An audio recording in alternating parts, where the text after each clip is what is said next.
Mga kabaong, welcome sa ating page. Meron tayong video ipakita sa inyo kung paano natin gawing tubeless ang ating mga gulong.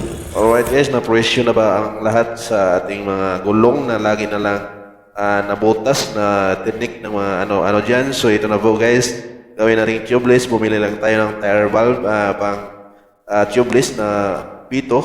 So ito na po guys, napasok na po natin at hinigpit na lang po natin. So maraming tubeless na pang-tubeless na pito dyan sa Shopee, mabibili at bumili rin tayo ng tire sealant na siyang mag-ano sa mga butas na kung mayroon mga mabutas man ang ating gulong ng ating mga bao-bao. So ito lang po guys, napakasimple at sana po ay matutunan ninyo ito para iwas porisyo na po sa ating mga bao-bao na mga gulong para tuloy-tuloy ang pasada natin sa araw-araw nating mga hanap buhay ng ating mga job. So maraming salamat po.